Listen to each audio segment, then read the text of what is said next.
Ito ang Mount Pinatubo Trail papunta sa crater. Winarningan na tayo ng guide sa masamang panahon pero tumuloy pa rin tayo. At ito ang kinaharap. Ay, putik, ang lalim.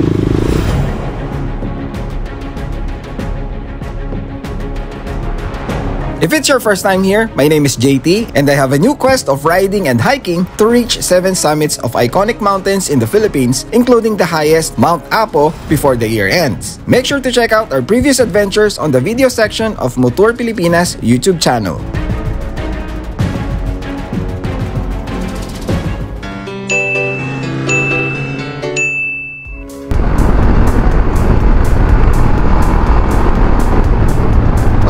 There is JT here of Motor. Andito tayo ngayon sa Los Baños, Laguna. And welcome to another ride and hike episode. Ayan, summit number 4 na, Mount Pinatubo. Here we come, let's go. So, papunta tayo ngayon ng Capas, Tarlac. Doon tayo magsistay for tonight kasi today is a Friday. Magstay na tayo doon para kahit maaga kinabukasan, well-rested tayo, no? Well-rested para sa trek natin. Usually, 4x4 ang gagamitin nyo doon, no? Pero ang gusto nga natin is nakamotor din kahit sa lahar. Pitrap, Capas, shout out to you. Nag-o-offer sila ng mga trail bikes. Kung gusto nyo magmotor, meron silang mga offer na for rent na mga motor. Yun ang i-avail natin. Hopefully magawa natin kasi masama ang panahon ngayon. And kapag daw sobrang lakas ng ulan for the past few days, tumataas masyado yung ilog, may na-stranded nga daw sa kanilang nakamotor last time. So hopefully hindi naman ganun kataas para pwede tayo magmotor. Okay? So let's go!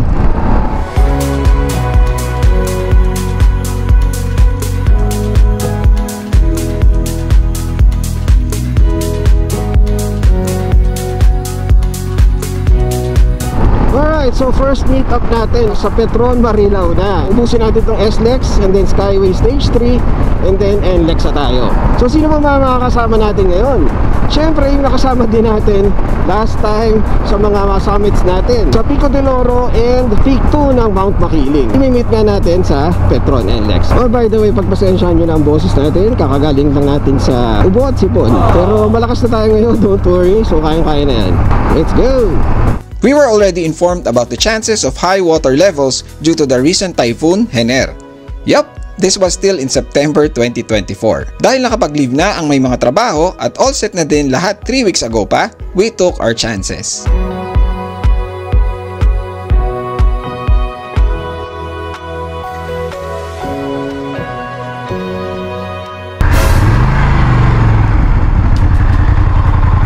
Meron. What? A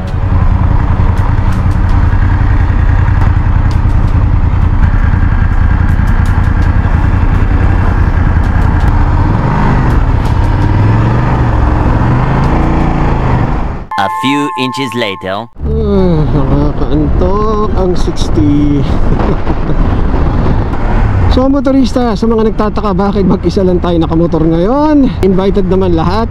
Pero nagkataon na hindi available or yung mga gustong sumama ay hindi makasama dahil nga may pasok. Wala nang leave yung iba or yung iba tinitipid yung leave. Gastos din kasi itong biyahe na to, hindi lahat makakasama. Anyway, itong mga kasama natin ngayon kasi ito yung mga hardcore na hikers talaga. So kino-convert pa natin sila into riders din. It will take time pero tingin ko makukuha din natin ng mga ito. Malapit na tayo sa NLEX. Let's go!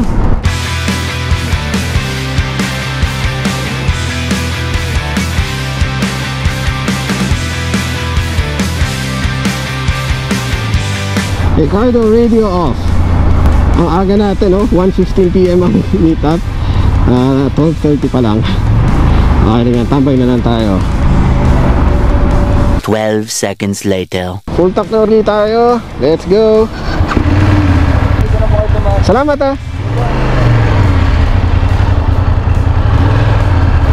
Maxes. Uy, ayan na ang kakambal ko. Pagparadahin nyo muna ako. Kakambal, saglit lang. Gusto ng parking. Ayun, dalawa kaming motor. Nice. Buti nagbigay siya ng space. Good job.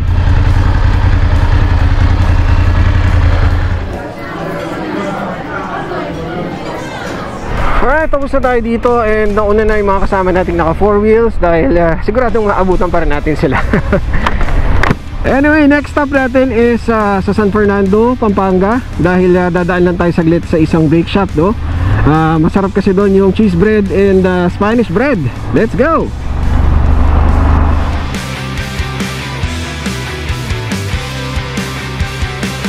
Alright, so ito yung kasama natin sa tapat.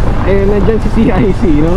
Galing pa kasing office si CIC. So sinundo na lang nila, dinaanan na lang nila para maisabay na. Kaya wala siyang dalang riding gear. Okay na rin, kahit nakakalungkot mag-isa. At least therapeutic pa rin talaga ang riding. Alright, let's go. Tayo nakakakambal natin. Ayun na. Patak-patak na San Fernando. Napaka-gloomy talaga ng panahon. Kahit medyo maulan, hindi tayo nainggit sa mga naka 4 wheels na kasama natin dahil iba talaga ang joy of touring on 2 wheels. Sana lang ay may makasama pa tayong rider/hikers very soon.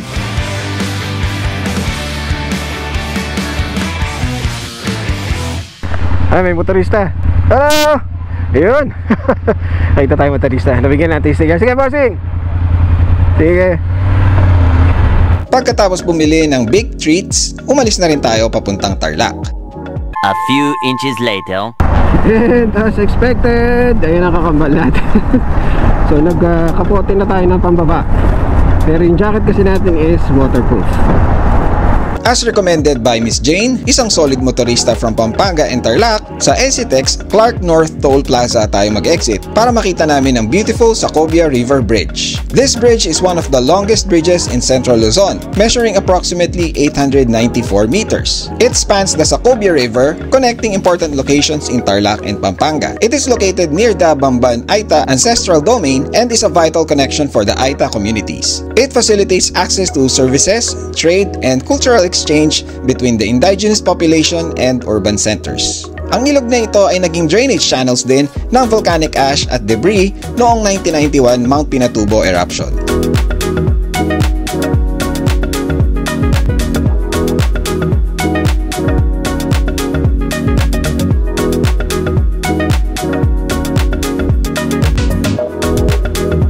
And ito na pala yung daan na yun. So nirecommend to ni Miss Jane. Kasama na natin sa motor. And gawa na nga daw itong daan na to. Actually malapit na to sa Goshen. Doon matadaanan natin yon. So nag-exit tayo sa Clark North. Doon tayo pumasok and then sa Rotonda nag-right turn tayo. Ito papunta na tong New Clark City actually. Kaya ano, ang ginhawa. So mamaya may kakananan tayo papuntang Goshen Resort, no? So mag-cafe Roma lang tayo. Siguro gusto ko ng tea or anything hot dahil napakalamig ng panahon. Tapos naalala niyo ba yun? Kung hindi niyo pa napapanood yung parang Rome inspired na resort na yun, click nyo yung link sa taas. We decided to drop by Goshen Resort for snacks and enjoy the Roman themed resort para naman may mapuntahan muna before heading sa tutulugan natin.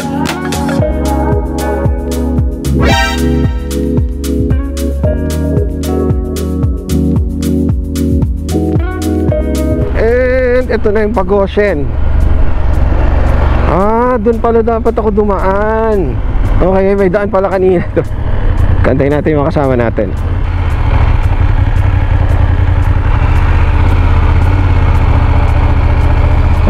Grabe, ibang iba na dito ha.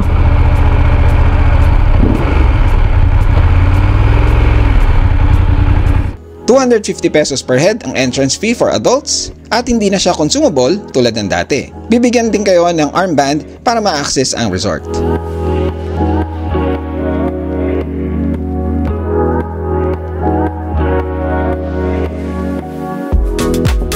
Goshen, grabe to ha. It's been a while.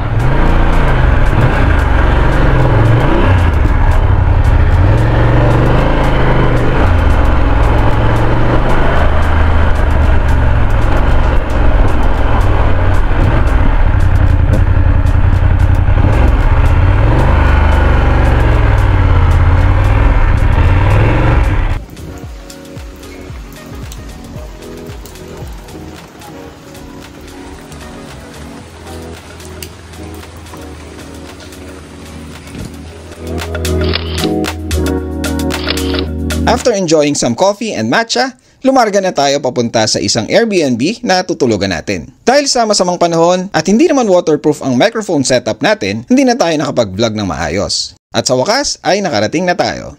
Ay, sa wakas. Ayun na, natanggal na. Miss Jane! Hello, kumusta? Wala pa yung makasama ko, malayo pa. Malakas ulan kanina kaya umuna ako. Dyan na, sige, sige.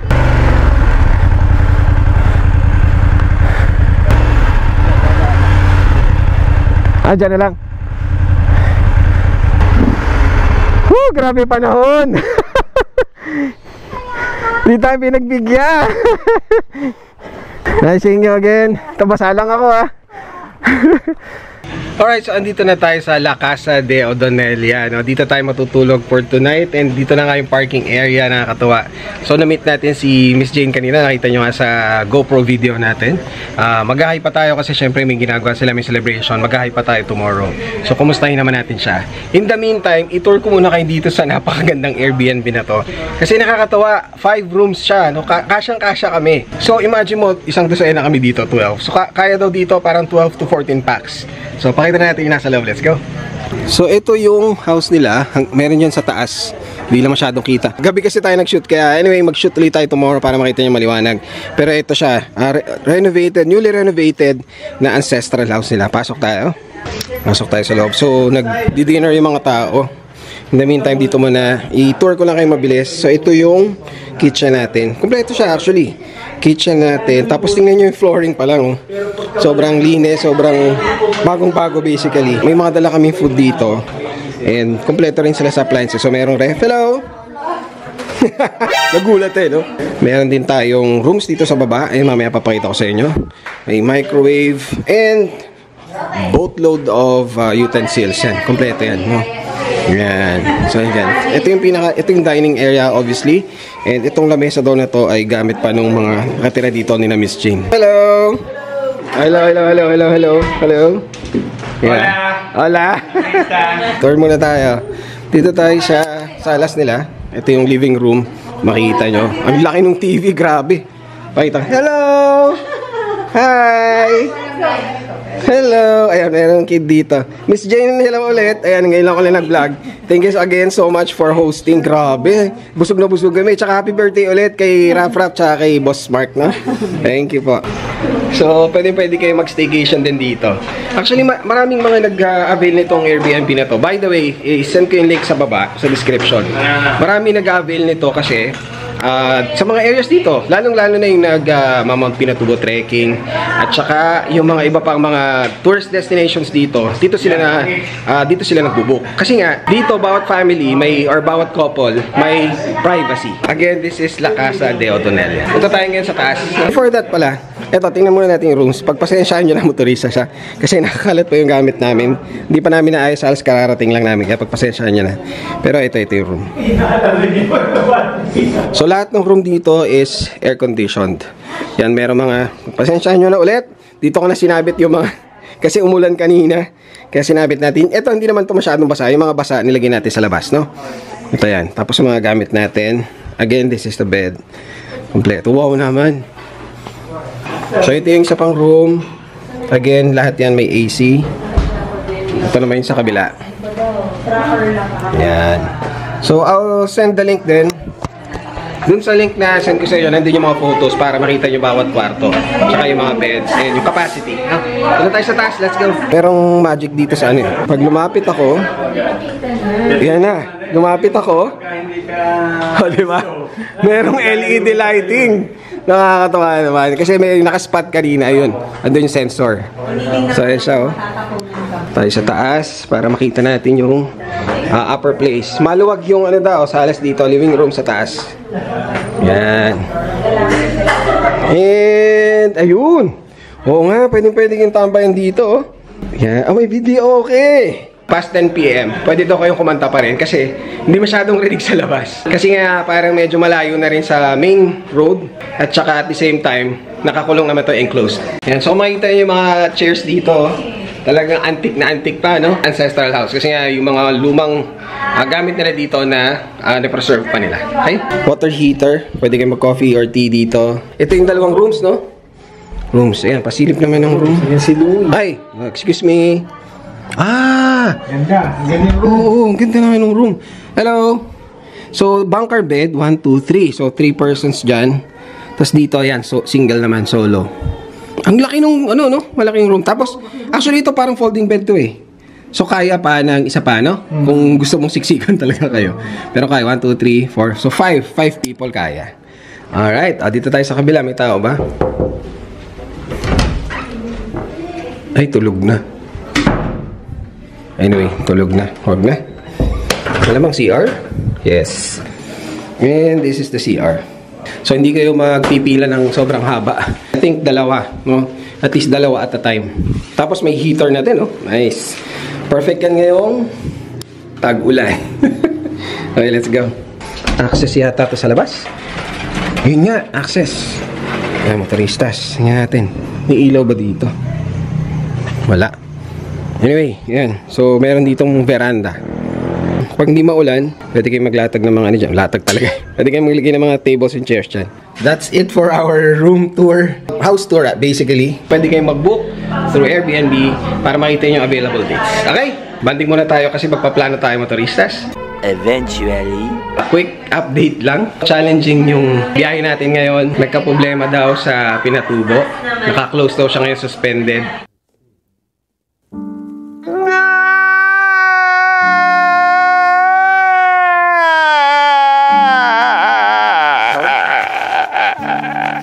So, nag-usap na lang kami, ano bang plano nyo? Gusto nyo bang i-postpone na lang sa ibang dates? Kaso nakapag-leave na yung mga kasama ko at naka-absent na rin yung ibang mga anak nila. Kaya, might as well make the most out of the free time. Kaya tumuloy pa rin kami and then, at least may chance pa rin daw tomorrow kung sakali man, di natin alam. Ngayon, kung di man possible, mag-iisip na lang kami ng plan B or actually na may mga options na kami pero magpa-plan B na lang kami. At least magkakasama na lang kami. Okay? So update ko kayo. Hopefully, syempre, pag pinapanood nyo to, alam nyo na malamang yung mangyayari sa dulo. Pero sa ngayon, nandito pa lang kami, hindi namin alam ang mangyayari kinabukasan. O siya, kwentuhan muna tayo sa baba. Let's go!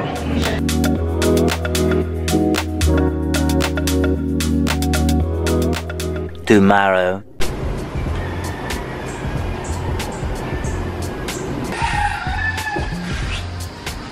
Good morning, motoristas. Ito, katabi natin si Leader. Kinopak na naman tayo ng insomnia natin. Actually, for the past week, medyo in-insomnia tayo. Siguro sobrang excited eh. Maambon na lang ngayon. Hopefully, mag-improve pa yung weather. In a matter of a few more minutes, malalaman na natin kung matutuloy tayo. So, nagluluto na yung mga kasama natin. Morning, morning ulit. Ayan, o. Mga masipag magluto. Sabi ko nga, kompleto yung mga utensils dito. Ayan, mga cookwares. Ito, nagpe-prepare na kami ng pang-lunch ba yan? Ayan yung mga eggs natin. Grabe, ready na si Mami, oh. Yan yung mga baon-baon namin. So, nag-prepare kami ng... Nag-prepare pala sila ng hard-boiled egg. Tsaka yung sandwiches. Akit natin. So, talagang claiming tayo, no? Claiming tayo na matutuloy. Ayan, oh, nagpe-prepare na kami. May native, oh. Mas malaki pa pala. Yung motoristas nakaka-relax dito. Ang tahimik ng neighborhood na to. Doggy! Doggy! Doggy, doggy! Hello! Hello! So, nakamotor tayo, tapos yung mga kasama natin naka 4x4. Ayun, sabi ng kausap natin na guide, titingnan daw natin. Walang assurance na makakatuloy tayo doon, pero yun nga, susubukan natin kung hanggang sa tayo makakarating. At least sa Toblerone Hills man lang sana. So, sila nga naka 4x4, tapos ready na tayo. Ito na yung suit natin. Ready na tayo mapasa. So, gamit natin syempre yung boots natin. Elevate! Shout out to Sec. Galing sa Sec Moto Supply. Elevate boots. Elevate training. Okay, so yun ang gagamitin natin. Hindi umabot kasi pang off-road natin. Pero this will do. Oh, good na. Ready na kami! Woo! Positive thoughts lang tayo. Positive thinking. Sana, no? Sana pagbigyan tayo ng panahon. Pinatubo! Pinatubo, yeah! Declare daw yun eh. Declare. declare na. Ayun na, nakabackpack na tayo. May drinks tayo. Lahat ng gear natin. Ideally, yung full face sana na, na dual sport. Pero yun nga, hindi umabot yung gear natin. Ano? Exciting to, exciting. Ready ka na, CIC? Ito nga pala, si Boss Chad. Richard Ventura po, P-Trap. Yun, P-Trap. So, kapag sa mga interesado na mag-avail ng mga pinatubo packages, gusto nyo mag-enduro, mag-trail, Yes. saka siya ang kukontakin nyo, no? Okay po. Ano pangalan ng Facebook page mo? May Facebook page po kami, Pinatubo Trail Rider Association of the Philippines, P-Trap. Kaya P-Trap. So, Apo. check nyo. Send ko yung link sa baba. Okay po, thank you. Thank you, boss. Let's go. Tingin sa atin. Nasaan na ba? Ito. Ha, si Menok yung guide, nandun yung... Ay, no. Hello. Kumusta, bossing? Yan. Hello, mga boss. Mga drivers.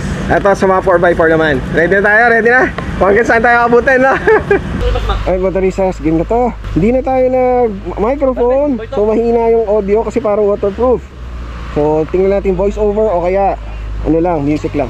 Magkahalong excitement dahil, well, nasa motor na uli tayo at kaba na baka hindi kami matuloy. Matindi na ang dasal natin na sana ay pwede tayong makarating ng crater.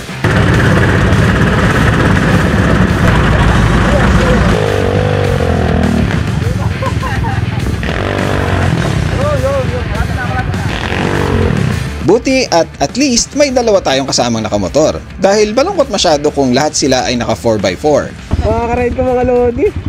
Yeah.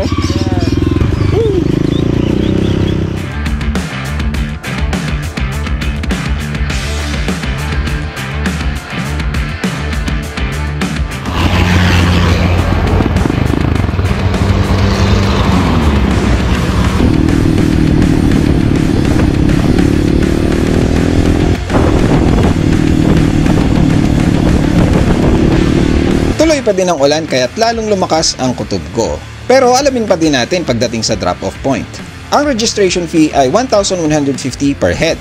Ang guide naman ay 2,000 pesos for 1 to 4 riders. At kung magre-renta ka ng motor, 2,000 pesos naman per motorcycle dito sa P-Trap.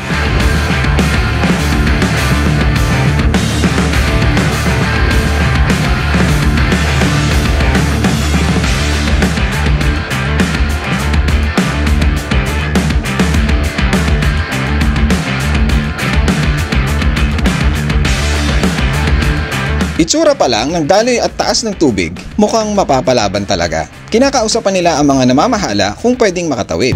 Kaya ba mababa, boss? At may good news and bad news. Bad news ay hindi pinayagan ng mga naka 4x4.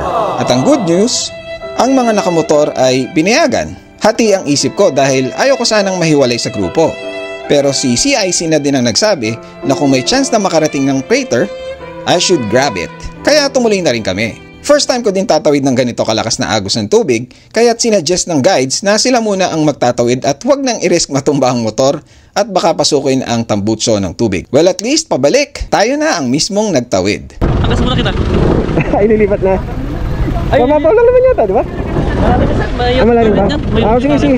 I trust you, I Ito trust na you. lang, ipalipat mo yung motor sa kanya, balikan niya yung sasakyan. Flip, kaway. Wala, taga, walang tuntungan pala to. Hawa ko sa'yo. Hawa ko sa'yo. If I touch you like this,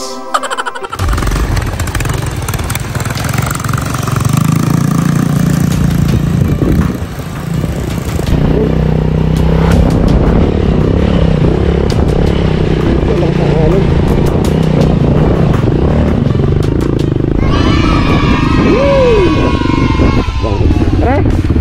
Ay.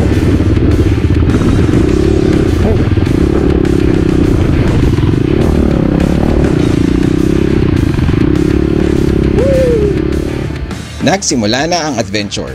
Iba ang takbuhan sa buhangin. In this case, lahar. Dahil mas malikot talaga ang motor mo at sumasayaw dahil loose ang ground at mababa ang traction. The higher the speed, the more stable the bike will be. Hindi ako experienced masyado pagdating sa off-road, lalo na sa lahar, kaya todo kapa muna tayo. Dahil na din basa ang lahar, hindi rin masyadong lumikot ang gulong ko.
Photo ops muna sa isang nagsilbing target practice na kotse ng mga sundalo.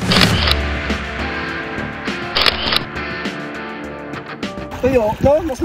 Sir, mas malambot ito. Pag tuyo, Okay ito. pagbasa eh. Pag basa, medyo makapit siya. Yan. Nakadabi guys. Ayan, sige. Diretso ba tayo, sir? Lagi tayo, Kunok. Parang kaya eh. Oh, yan. Sobrang ganda dito! Babalik talaga ako, babalikan kita! Oh, tara. Meanwhile, pumunta na lang ng Sitio Baag ang mga kasama natin.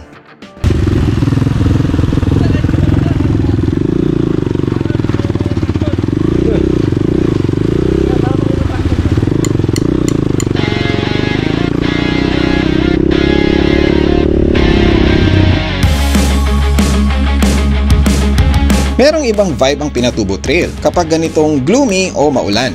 Lalong para kang nasa ibang planeta. Karamihan ay bato at buhangin at bihira ang mga halaman. Pumutok ang Mount Pinatubo noong June 15, 1991. At sa laki ng pagsabog nito, nagkaroon ng temporary global climate effect nito. Umabot din ng Vietnam, Thailand, at Cambodia ang ashfall nito. Na-displace din ang mga katutubong Aitas na naninirahan sa paligid nito. Ngayon, gaya ng nakikita nyo, naging tourist attraction na ito hanggang sa Lake Pinatubo, ang nabuong crater ng bulkan.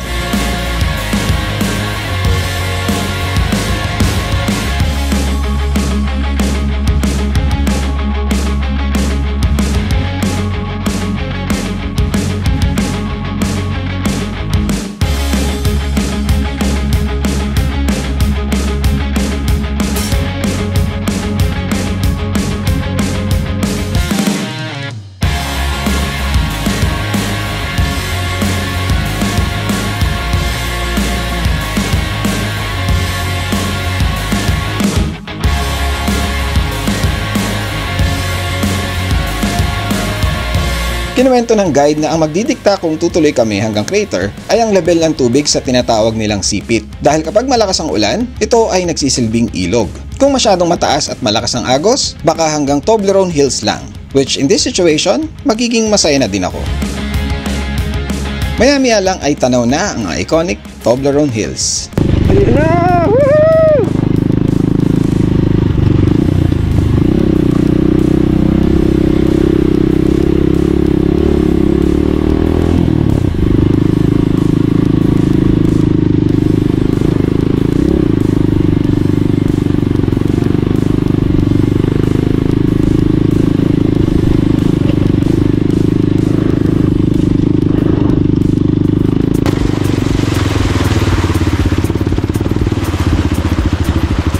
Ganda!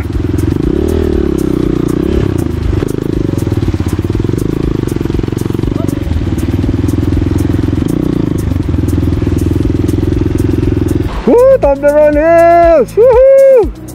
Yes! We're here! So, kung makikita nyo, ang lakas na ng tubig. Kaya hanggang dito na lang daw muna tayo. Pero nagkaroon tayo ng sulyap kung gaano kaganda dito.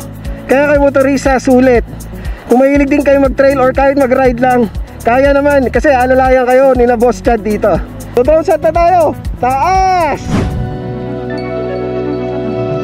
Makikita natin na nagmistulang mga Toblerone chocolates ang mga matutulis na structures na ito. Hindi ko akalaing marami pa pala nito sa likod at malawak ang nasasakupan nito.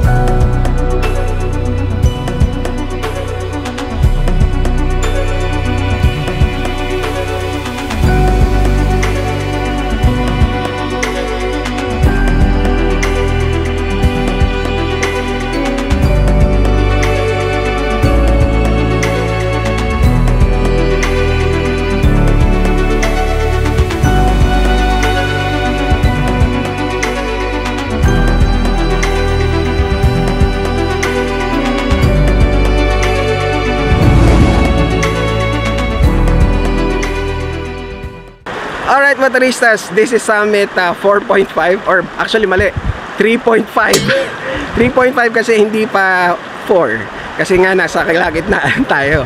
But anyway, okay lang yon. Ang importante, nakarating tayo dito sa Toblerone Hills, dito sa likod natin. And nagkaroon tayo at least ng patikim kung ano yung kakaharapin natin, no? Challenging din siya kasi nga loose ground. Pero sa lagay na yan, dahil nga basa yung mga lahar, mga buhangin, mas buo siya. So actually mas less yung slide, no? Pero still very challenging para sa mga siguro beginner to intermediate na tulad ko. Di naman ako expert, pero sobrang enjoy. Tingnan nyo kung gaano kaganda dito. Siyempre nagsuot pa rin natin yung gloves. Tingnan nyo kung gaano kaganda dito mga turistas. Grabe. Woo!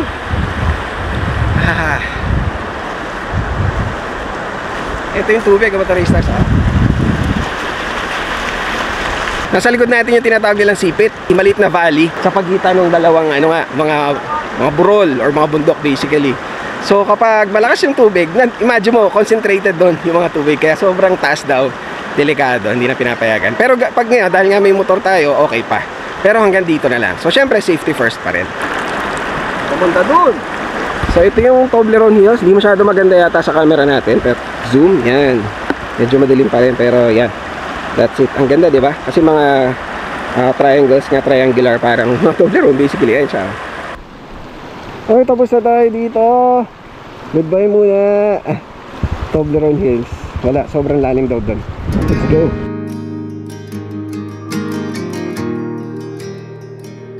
May lungkot akong naramdaman na hindi tayo nakarating sa summit number 4. Pero pasalamat na din na ligtas nakarating sa kalagitnaan at masilayan ang Toblerone Hills. Sabi ko sa sarili ko, babalikan ko na lang agad ito kahit dalawa lang kami ng guide. Not knowing na sunod-sunod na bagyo pala ang lalampaso sa atin noong November 2024. Ilang beses tayong nag-schedule para matapos na at mapuntahan pa ang summits 5 to 7 bago matapos ang taon. At paulit-ulit itong na-postpone dahil sa sunod-sunod na bagyo. Sanay ako na hindi tumitigil hanggang hindi nakakamit ang mga goals na naset ko. Gaya na lang ng 82 provinces natin, kaya't mabigat sa akin na tanggapin ang reality na kailangan kong ipagpaliban ang quest ko sa 2025. Minsan mahirap tanggapin na may mga bagay na wala sa kontrol natin. At ganun din sa buhay. The sooner you accept the fact that there are things out of your control, the sooner you can pick yourself up and focus on what you can control, allowing yourself to grow and move forward with clarity and purpose.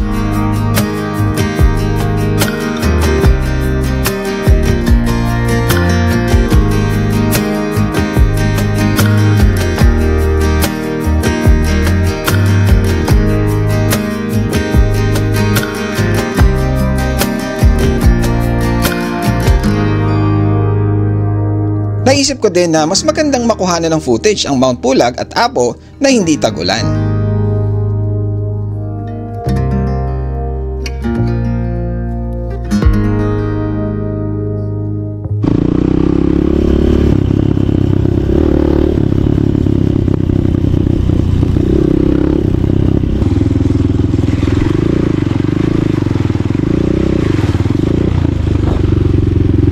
Ganda to.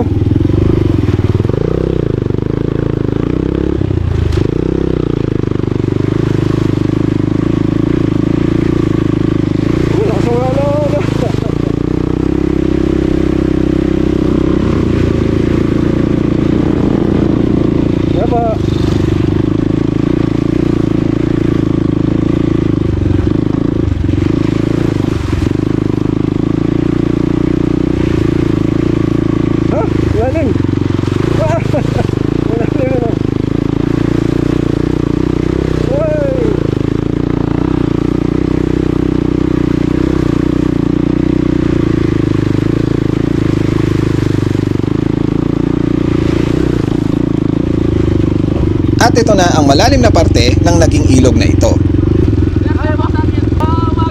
Sunda kita.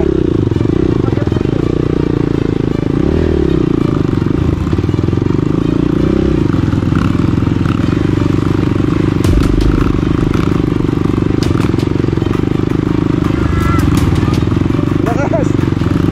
Ay, putik, ang lalim.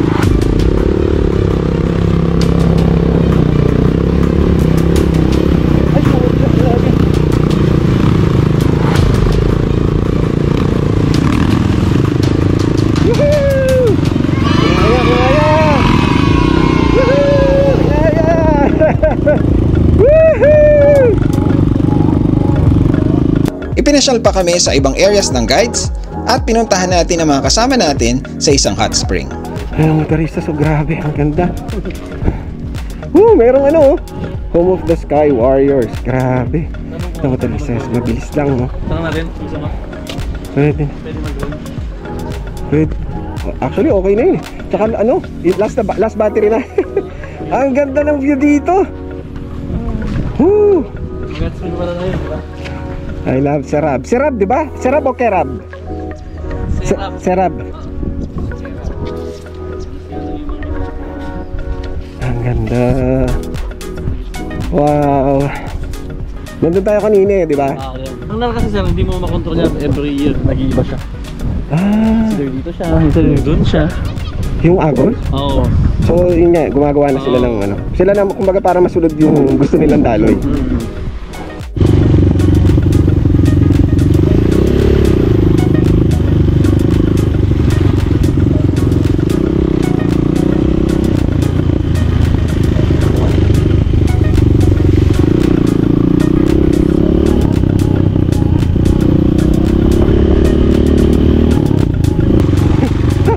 Ang lalim pala.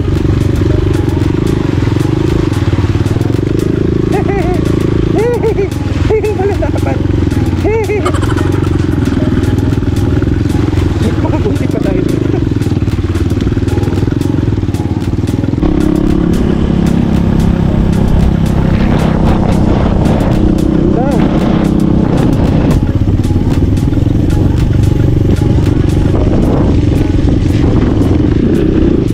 Papunta doon, meron pa palang sorpresang maputik na off-roading.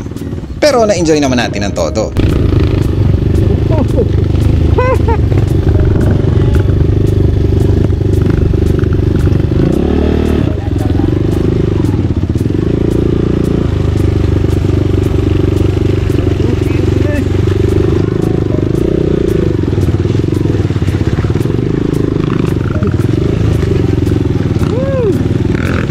Sorpresa pang ganito ha.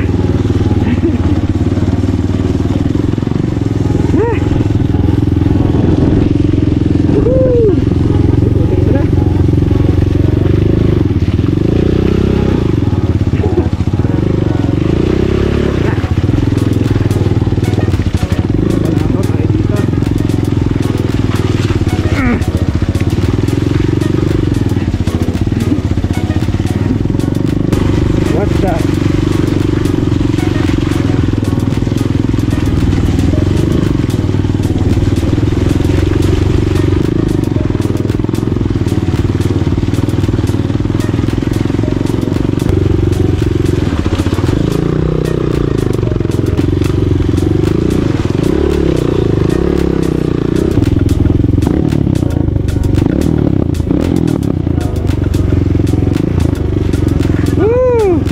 Mukha ba ako nag-enjoy?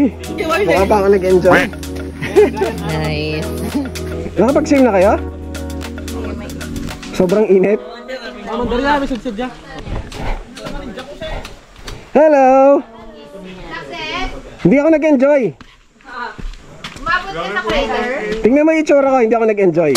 How many? How many steps lang? Di ba? Umabot ka sa crater? Hindi rin. Sobrang lakas talaga. 12 seconds later.